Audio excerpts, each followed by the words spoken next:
Right, so good morning, everyone, and welcome to this event where we'll be discussing about a path to success, Mercury Fellowship Research and Career Paths. This presentation is going to be about how this Mercury Fellowship is really boost and will help you to develop your career path in future. And this whole week we'll be conducting some more events on it. You can check our website to have full details on it. So this presentation is going to be about the Elite as Fellowship. So the outline of the presentation will be about the Elite as program, what it is about and some insight from it. And then I'll be talking about the research project which I'm conducting right now, which is titled the Semantic Blockchain Providing Provenance for the GDPR Compliance, followed by my two colleagues who are working with the Perform Network. They'll be talking about their research project and about the Perform Network. Their project titled as Digital Technologies for Seamless Customer Experience in Omnichannel. It's going to be presented by Rehan. And the other research project by the Digital Retail Reference Scorecard and the visualization by Gultekin. So some insight from the Mercury Fellowship. So this fellowship basically supports the researchers to excel in their careers and to foster excellence in their research. So these activities could be performed abroad and to acquire the new skills, working with some external supervisor and to develop their career paths and to gain the experience in other countries. For example, if some other country, if some supervisor is working in your domain who is quite good and have a good research group, so you can always join them. There could be some disciplines, non-academic sectors, where you can be working on together. So this fellowship has two types: the European Postdoctoral Fellowship, which is open to the researchers moving either within Europe or some will be coming from any other part of the world. And the other one is the Global Postdoctoral Fellowship, which is basically a mobility program. And these both are concluded, also include the short-term secondments, which you'll be performing with some industry partner. So that is basically whatever you work on during that research period. So once you develop something, you could be collaborating with some industrial organization where you can deploy your project and see in the real world how it responds. So the Elite S program, just to give you some insight on this, so it is a Horizon 2020 Mercury co-fund program, which is basically developed for the career development, and the mobility program is based in ADAPT DCU. And this program is for 2 years, is a 2-year fellowship with incoming mobility. And there are 7 host institutes where you can join in, namely the DCU, UCD, Trinity College, AIT, MTU, TU Dublin, and Maynooth University. So the ADAPT Center is funded by the Science Foundation Ireland.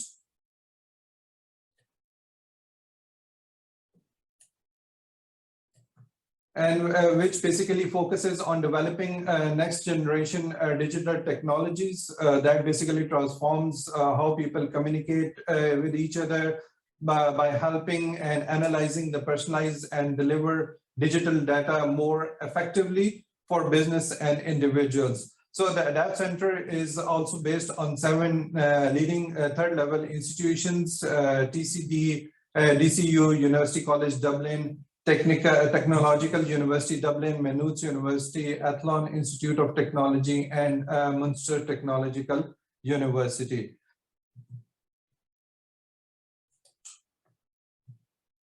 So the broad areas which are being covered in the Elite as Fellowship, technology areas and application areas which are being addressed by Elite as, some of them are the trust and e-signature, security, semantic web, Internet of Things, open and big data, cyber security, smart cities, data technologies, data governance, IT services management, smart buildings, smart transport, so on and so forth.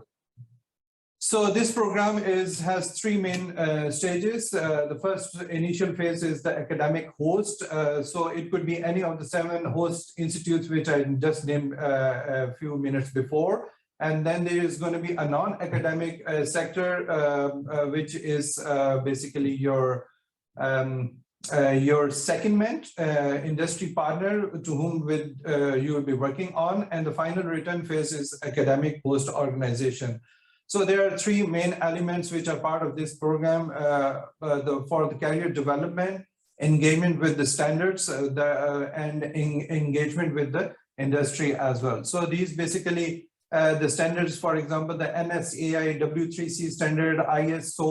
So you'll be working with those standard bodies as well, and working with some industry partner where you can finally come up with deploying your project and working with the real world scenarios. So the impact is societal, career prospects, industry impact, and definitely contributing towards the standards as well. So this ELITES program is being structured into domain-specific and transferable skills, where the supervised interdisciplinary and inter-sectoral research projects are being conducted. Some transferable skills are being developed, and there are some winter and summer schools where you will be where you will be part of it. And for the transferable skills, which I just mentioned before, that you'll be working as secondman for some period of time, say for 6 months, with some industrial partners. So those industrial partners could be shortlisted by the ADAPT industry partners, and then communication and outreach, and some compulsory induction training, which is being delivered by the ADAPT, which includes the open science, how we can do the open science research practices, ethics, and gendered innovations. So these are some of the events which happened in the past. For example, on the left side, you can see the summer and winter session going on. On the bottom there, visit to the NSAI, and just aligning our research work with some standards, some workshops and seminars going on. So as I just mentioned before, so I'm part of the ELITES Fellow, and this is the research project which I'm working right now. So this research project is about the semantic blockchain providing provenance for GDPR compliance. So the GDPR regulations in the EU law on the data protection and the privacy by EU. So it basically gives individuals the personal rights, how their data is being regulated, and who is accessing their data, and who is performing what kind of events on the data. So it's a complete trace of all that information. So the main motivation of this project is stepped into 3 different categories. The first one is the informed citizen for the improved lawfulness. So everybody is not aware about the GDPR rights and what that GDPR gives rights to their data. So it's a complete comprehensive document. So the data subjects, which is the owner of the data, need to know about their data rights. So this challenge is mainly in different domains, for example, health, mobility, government, education, so on and so forth. So we have taken the health environment as a use case to implement that.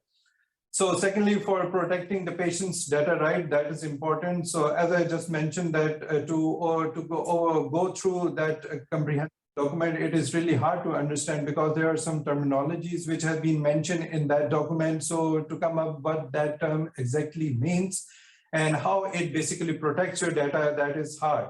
So we need to build a solution that will basically record the provenance, which means that what happens to the patient's data. And we have used the blockchain for immutability and for traceability purpose. and contributing towards the standards, blockchain, and the data provenance.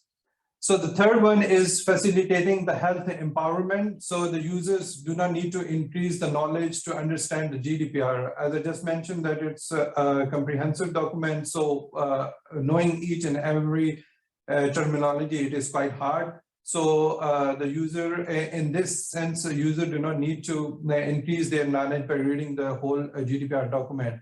So all the events occurred on the personal informations will be recorded in through our system, and the alerts will be generated on if there are any not compliance towards the GDPR. And finally, facilitating and understanding and learning about the rights will become easier.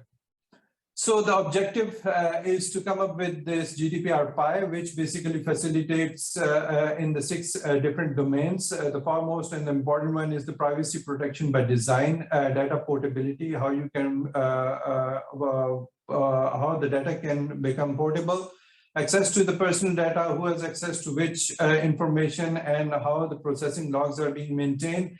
Right to be forgotten, which means if at certain stage of my data lifecycle, if I feel like I do not need to share my information anymore and I want to pull over, so the right to be forgotten part should be the part of this objective. Consent acquisition and revocation, and finally the transparent and clear terms and conditions should be part of is part of the GDPR objectives. And so our goal is to basically develop a solution which records the provenance of the patient's data, and this aligns with the rules mentioned in the GDPR Pi. So the blockchain is basically a distributed ledger. So Satoshi Nakamoto proposed the first use of the blockchain as a cryptocurrency. And this application is widely being used in the health, finance, education, and supply chain, etc. So it is an immutable data source. So the transaction is initiated, then the data is packed into a block, and the block is then again sent to the members, where the miners and the validators, and the consensus and approval by the network. And then finally, the block is being added to the chain and the updated on the distributed ledger. So the main objectives of our research was comprised of six components. We need to answer these 6 questions. The first one is how the processes are applied on the personal information of the data subjects. Do the data subjects provide an explicit consent for the processes? Is the data immutable? Is there any single point of failure or not? Is the solution cost effective, and does it really sync well with the existing solutions and the web applications?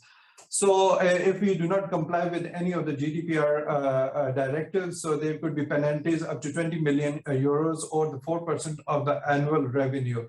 So there are 99 articles and 173 recitals in the GDPR document. So this is the complete overall system architecture. I'll just briefly explain how it goes. So as you can see on the right side, we have got a data owner. Data owner submits the information to the data controller. Data controller gets information from the ontology, what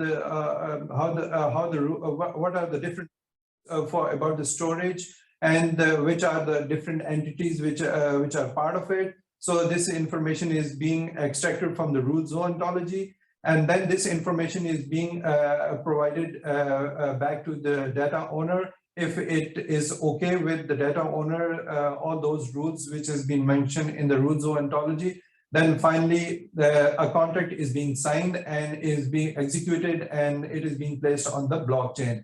In the next step, the data controller, so this information is stored in the blockchain, and at the same time, this information is being stored in the local storage repository as well. So the purpose of storing in the local repository at this point of time is because, as I mentioned before, that one of the clause of the GDPR is, I'm just giving one of the example how we are complying with the GDPR compliance. So one of the example was a right to be forgotten. So if at any point of time the data owner says that, okay, I do not need to keep any information, do not want to share my information anymore. So data controller can always delete that information from the local storage at any point of time. So once the data is being stored on the blockchain, you cannot delete it because of its immutability nature. So we can always delete this information which is being stored in the local repository. So in the next step, the details of the provenance, what different functions have been performed on the data that is being stored in the provenance ontology, as you can see in the cloud on the left-hand side. So all the processing details from all the processing details from this and the provenance details from the rules is being taken, and a smart contract is being written, and that a contract is executed and is stored on the blockchain. So and the same provenance information is being stored in the provenance ontology as well. So if at certain stage, if we need to do something, or maybe we want to alter some information with the, somebody can alter the information in the provenance ontology at any point of time. So for the immutability purpose, now the stage comes in when the data owner says that, okay, I need the full information about the provenance details, what happens to my data. And as I just mentioned, that if somebody just manipulates the ontology, so we have the record, original record, which is being stored on the distributed ledger. So we can take, we get the provenance details from the ontology, and we get the provenance details from the distributed ledger, combine them together and see if there are any discrepancies found. If so, the result is being sent back to the data owner, and he or she can see if there are any discrepancies found or not. So the project key phases are the ontology phase, the interface, and the blockchain phase. As I just mentioned, the ontology phase, we are using the provenance ontology, and there are some supporting ontology, for example, the hospital ontology, which will be capturing the overall structure of the hospital. And there is a rules ontology, which is the main component of our system, which basically captures and defines the rules which are being implemented in the hospital regarding the data in the hospital, as well as in the GDPR, how the data should be, what are the different aspects of the data regarding the data owner's perspective. So the interface, we have got the ontology module, hashing module, the databases, and the blockchain, and finally the blockchain, where we have written the smart contracts and the data pointers. So the main result out of this is the detailed provenance report from the Prov-O based on the blockchain's version of the provenance data, integrity check of the rules with the hashing algorithm, no point of failure as it is being distributed in 3 different nodes, and the distributed control as well. So this is an overall structure of the rules ontology, where we, as you can see, the GDPR, we have got the GDPR agent, who could be a data processor, data protection officer, and insurer, and could be a data controller as well. So for the GDPR rules, what are the different rules for the storage, for what are the different security measures which have been taken, for example, security camera, firewalls, restricted physical access, so on and so forth. And regarding the consent, what the GDPR rule says about the consent, what are the digital consents, what are different mediums, for example, the consent medium, it could be a paper consent, and the consent status, is it the initial consent or the revised consent, so on and so forth. So this kind of information is being captured in the rules ontology. So this is the hospital ontology, as I just mentioned, which basically captures the overall structure of the hospital. So for example, the medical staff, who is the attendee of a patient, and the medical staff has a supervisor who is the medical director. And this is the probable ontology. So this is a standard. We have extended the probable ontology according to our use case scenario. So this is the structure which we have captured. For example, for the update consent, we have the information regarding what was the start time of that update consent, what was the start time, what was the end time, what was location, what was the smart contract which was executed, and some information regarding the consent revision. For example, it was started by the protection officer 1003 on the data of the patient 98 to carry out the process 3. So this kind of information is being captured in the provenance ontology. So this is the winning circle, will be contributing towards the health professionals. They can use this system to ease their life, the health institutions, and definitely the patients who are the data owners. They can have information about what are the different activities or the actions being performed on the data. The 3 domains which we worked on is the consent management, the blockchain, and the data provenance, contributing toward the standards, for example, SC40, SC42, and NSAI, and some publications and conferences out of it. And definitely the carrier, which is writing some extended research proposal based on this research, and some collaborating with some international research groups in this context.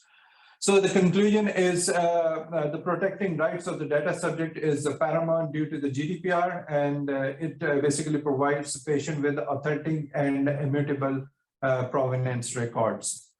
So I'm thankful to ADAPT, Elitist, and IVI for giving me this opportunity and to conduct this research for such a wonderful environment and different summer schools and activities which was during this period of time. And this is my contact details. If somebody wants to collaborate or need some more information, you can always contact me. And now I'll hand over to my colleague Gultekin, who will just follow up with the network with his presentation. Over to you, Gultekin. Thanks, Mansoor. So I will be showing you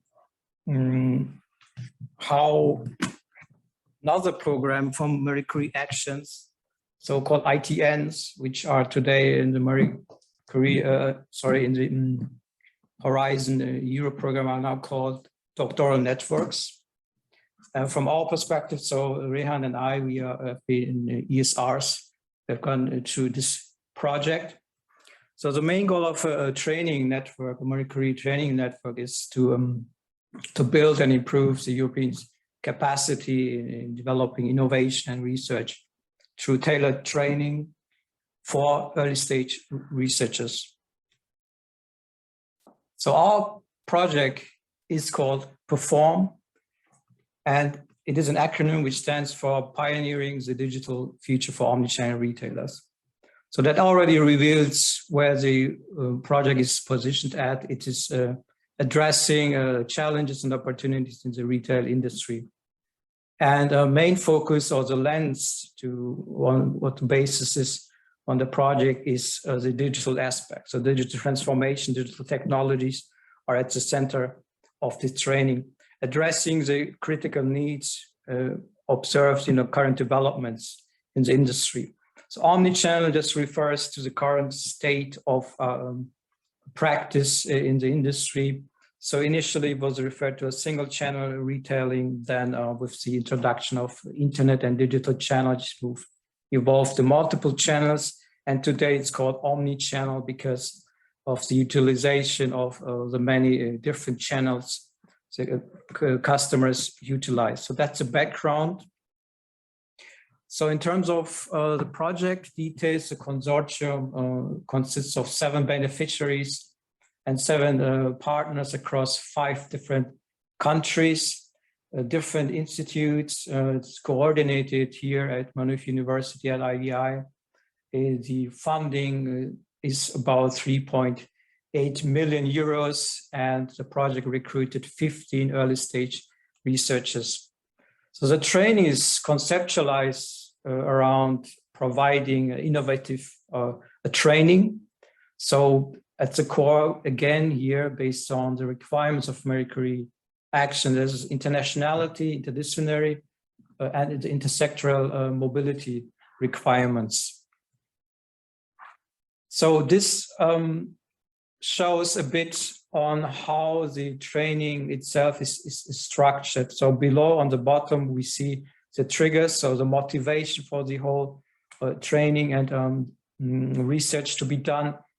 And in the middle, you see an organization of 4 themes. So these 4 themes reflect those specific needs observed in the retail industry from a business perspective that predominantly is addressing strategic and business model aspects, as well as evolvements or changes from a customer experience perspective.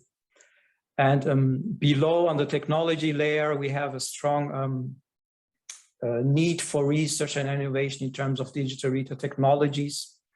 And on the other side, also on how to utilize and what those technologies can enable in terms of retail operations and analytics. So these 4 teams serve as the ground to allocate 5 to 15 ESRs. So we can, at the end, the European digital retail managers are trained and can provide a long-term, long-lasting impact on society. Here, pinpointed as consumers, industry, as well as education. So one of the goals was also is also a structured PhD program as a relevant output. So how does the training look like specifically in our program? So basically divided into 4 categories. We have a induction and research integrity training at the beginning, which is very critical and essential to guide early stage researchers, teach them about research responsibilities, research ethics, how to handle sensitive data while you do research, and in general, what is good research practice. And the second aspect are training, electives, and the personal career plan. So training electives are coming out from the specific institutions where the ESRs are enrolled at. So in our project, our project is characterized based on the fact that the different institutions have different expertise. For example, here at Mansoor University, digital transformation is at the core of our expertise, whereas other institutions are more knowledgeable on customer experience or legal aspects such as GDPR compliance, etc. So based on these, ESRs would be tailored with good training programs.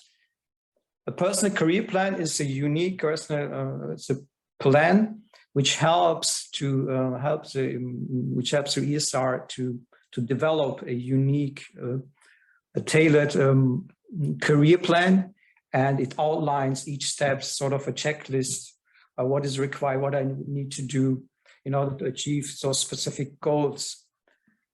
And individual trainings, so those individual trainings represent what the institution can offer beyond what's available out there. And also, there was an echo. Anyway, sorry. But the key drivers are the network-wide training events. So what you see on the table are 7 different week-long full-day training events. So these have been at the core of the training, and they were full with different workshops, seminars, guest speakers from retail practice, as well as academia, well-known people from academia, We've been trained on research methodologies. We've been trained on IP exploitation, entrepreneurship, commercialization, but also different other aspects such as grant writing, funding, development of funding skills, and also specific training aspects which tailor to the 4 themes, which I just shared.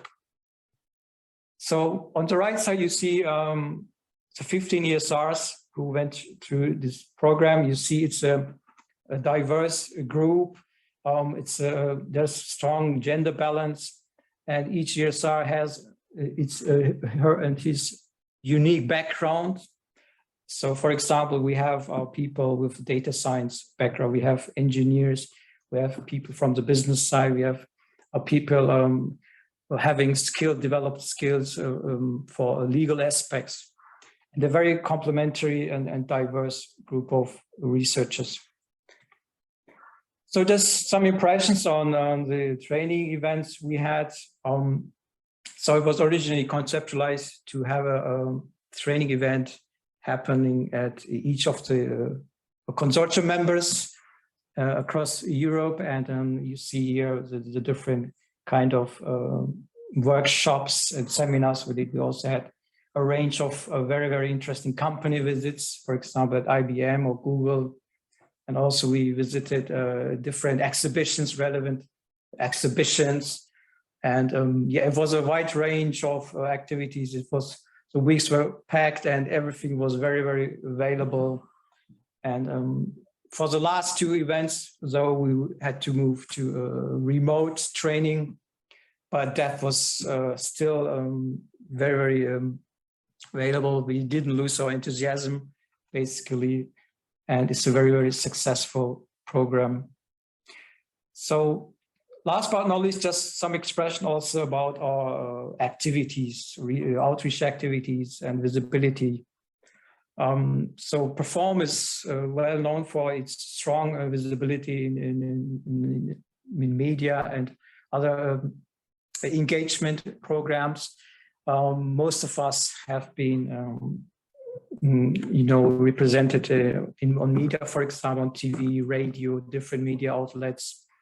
We developed expertise on being able to co-share workshops at conferences. And also we attended the Marie Curie Alumni Association, which is a representation body for the Marie Curie early stage researchers. And we also conducted our own retail summit. So that was a really big thing and was very, very well received. Where we invited knowledgeable people from the retail side, the practitioner, as well as from academia. And was one of the biggest successful events. And also we've been known for introducing, when the lockdowns 2 years ago have been introduced to different countries. Many retailers have been struggling to surviving. And then we developed a sort of a Corona task force and bundled all our resources and expertise together to develop guidelines, infographics, interviews, reports, etc., to guide those retailers in coping with the situation. That was also very well received, but also smaller things such as conducting workshops for school students and showing them the key aspects on when you want to be an entrepreneur, what do you need to pay attention at, etc. So that's from the Perform project side. Now we are moving on to the specific experience we went through from an ESR perspective, and hand over to Rehan, who will explain how it went from his perspective. Thank you, Gultikin. And so I will just kind of add my personal experience within the Perform group. As Gultikin explained, so we had 15 ESRs, and each one ESR has their own project. And for myself, the project was digital technologies for seamless customer experience in omnichannel retail. And just to kind of show where does this all fit. So with the work package, so you remember Gultikin mentioned about 4 different work packages within the Perform network, and I belong to my project belongs to Digital Retail Technologies work package, and the hosting institute for my study was Minooth, and my supervisors were Mark Selfrid and Zoe Purcell. And the project goal was to identify best technology practices that can integrate different technologies to provide seamless customer experience. And one other aspect was the secondments, which were mentioned. So I had a chance to go to Poland for a secondment with the technology for mobile, a payment company, and Kilkenny Group, which is in Ireland, a big retailer. So I want to focus on my secondments as they are a big part of any ITN or doctor network, which is now called, and that gives you international mobility, chance to work in a different sector from where you're currently working. For myself, as I'm based in Minooth University, it was a good chance to go and experience environment in other countries, first of all, and also then experience the environment in the industry side of the thing. So as I mentioned, Technology for Mobile is a technology company which specializes in mobile payments. And I had a chance to go there for a couple of months from April to May 2019. And as you see, Turin is a very beautiful town. And I got a chance to work on different aspects in my research as well. So for example, payment technologies and their efficiency in retail stores using technology. So we did this project in partnership with our partners from Poland. And we also did the customer journey data analysis in terms of how customers behave when they move from a website to mobile and to physical stores. And out of this secondment, we also had a collaborative publication in Journal of Economic Behavior and Organization.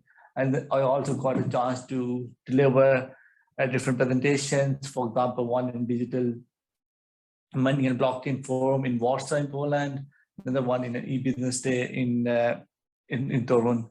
So all of it was very, very good experience in terms of exposure and in terms of the research projects. Then I had another secondment at Kilkenny Group in Ireland. So Kilkenny Group is a medium-sized Irish retailer, and I worked there for 3 months from April to June 2021, where we worked on different aspects of retail analytics in terms of, first of all, evaluation of current analytics practices in retail. We developed semantic mapping for data streams across online and offline channels. And as you see on the right side, then we developed a dashboard for visualization of different analytics across these different data sources. And this was done basically by deploying a DynamoDB database and the API integration using AWS and other aspects. And on the top, you see it's a virtual store based on a physical store of Kilkenny in Nossa Street in Dublin. And this store was also developed some during part of this secondment and also in other engagement with the Kilkenny Group. So how did Perform help me? So first of all, it helped a lot in terms of research skills. So I got a chance to work with different colleagues across the Perform network. And that also then resulted in different publications, which I just showed one example. Then we had a lot of training, subject-specific training, which Gultikin mentioned earlier, but also trainings on open science, for example, in terms of making your publications open access, also how to make your data open access. Then we had training in terms of data management. That is a very important aspect of research, and also training in terms of research ethics. Another chance during the training with Perform Network, I got to learn a lot on design science research methodology, and being part of the Perform Network and being with other ESRs and supervisors who are experts in design science research methodology provided me exposure on this methodology, and that helped me to gain my expertise on it as well. Then in terms of the transferable skills, I was part of the team which organized different workshops. And so, for example, We organized the Digital Business Research Day, DBRD 2019, and also, as Gultikin mentioned earlier, European Digital Retail Summit in 2021. So that gave a lot of exposure and skills in terms of organization, management, and so on. And also in terms of communication skills, I got a chance to do many presentations. Some of these are listed here. So for example, IST, the Information Systems Development Conference, that was in France in 2019. Then we had all these training events where on all training events, ESRs presented, and that was also like a very, very nice exposure for us. Then conferences, very good conference in information systems, a European conference in information systems, and then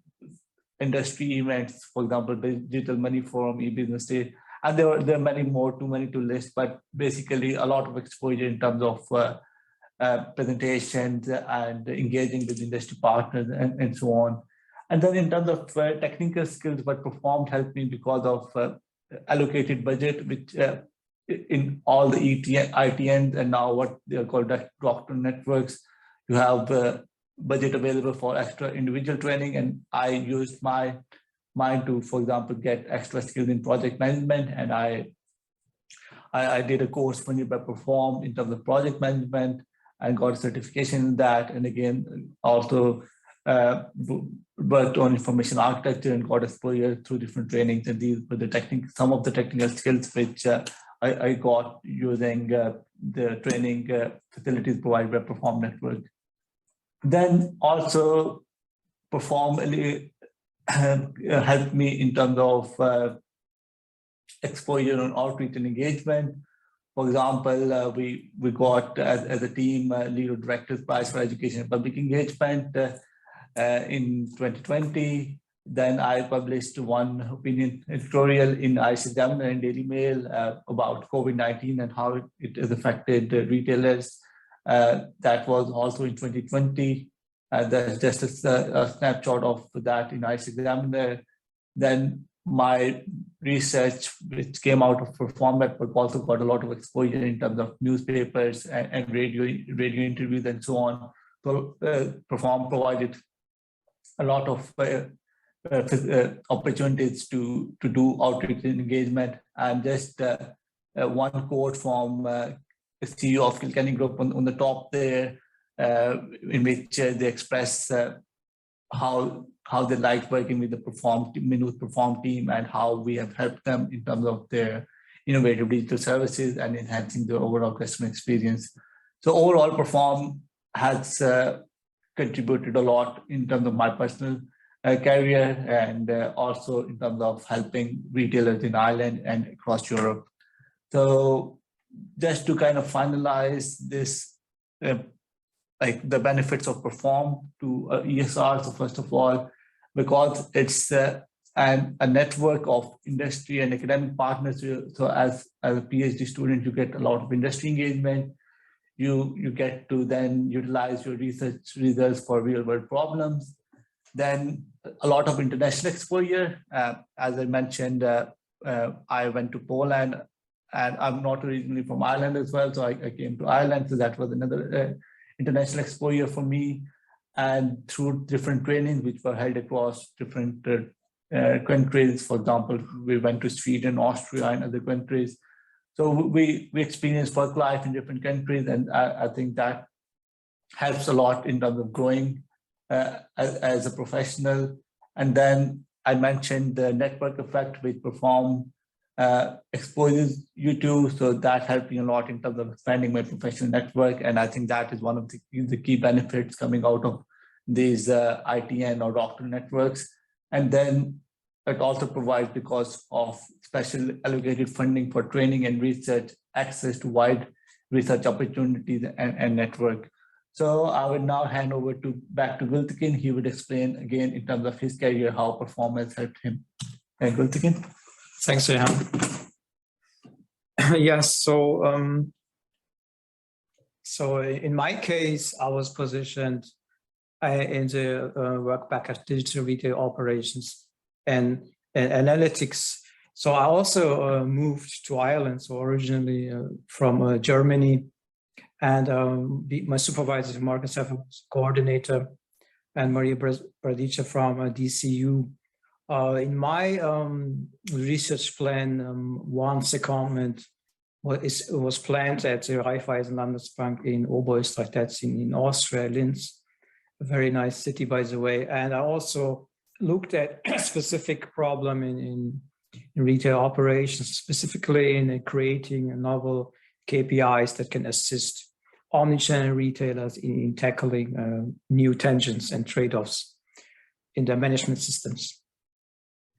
So I don't want to go into detail of the research itself. I just want to point out here one of the key aspects that actually was driving the collaborative aspect within the training. So within our work package, we have been 4 ESRs with different skill sets and different individual research projects. So each of us, we have our own individual research projects. But once we started exchanging and talking about complementary aspects and potential synergy, we realized that we can actually profit or benefit a lot from each of our skills. We develop an organizing framework which is integrating all of our research together, and that worked really well. And that would not have been possible if it would not be, based on this network nature, the training network nature, and eventually leading also to the fulfillment of the deliverables within the work package, and later on for a publication. So this is one of the key aspects I want to emphasize: strong collaborative base when you're doing your research. My secondment, some details, took about 4 months. I was located at the product and portfolio department at the Raiffeisen Landesbank. The Raiffeisen Landesbank is a large banking enterprise, a corporation, and many different departments. And they are taking care of many different technologies and applications to be launched, to be developed. And it was very valuable to me to be involved in just me and the workflows, but also experiencing how the industry side is looking into problems and how to tackle them. I learned aspects from project management side. I also learned a lot of different skills in terms of how to generate data from customers or any stakeholders from a practical side. So it's pretty much different to what we at school from a research side. So everything is emphasized on being pragmatic, and also a lot of collaborative opportunities. For example, with my fellow ESR 11 who was located at the bank, since the bank is also a beneficiary, and I was exposed to a lot of different opportunities, retailer representatives joining working groups, and also the fact that the bank was or is still maintaining an office in an incubator nearby, and been allowed to visit and also get in touch with all the tech startups located there. In terms of career profile, so many aspects, the perform influence a lot of things. So from a research skills and experience perspective, so as Rehan was mentioning, we are now skilled in research methodology, specifically in design science research methodology, but also in the current needs and focus on the research landscape, such as, considering open science aspect, data management, gender equality, and in terms of output, a range of publications and also international presentations, similar to what Rehan was mentioning. So thanks to Perform, we have been able to attend international conferences, to represent Perform, to represent our work, to to share and to connect, and also other activities, as mentioned earlier, role as conference, workshop shares, being members in committees, being exposed to opportunities such as reviewing or as speakers, and being members in academic communities. So sort of we established our position within the relevant communities.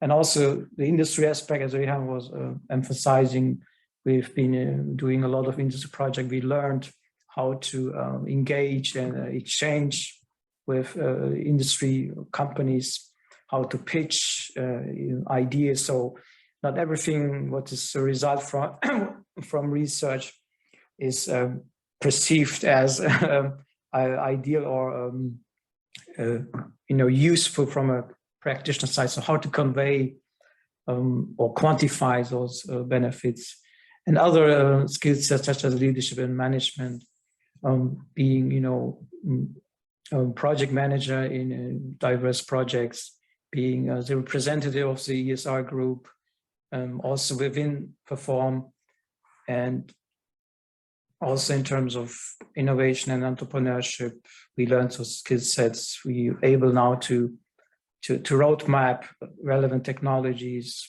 to achieve goals. We've been skilled in grant writing, as mentioned earlier. And in my case specifically, building a skill set on teaching and lecturing without Perform would have been not that easy. So one of the success was also to develop a teaching case article that was published, and we actually utilizing now at Maynooth University in various master courses.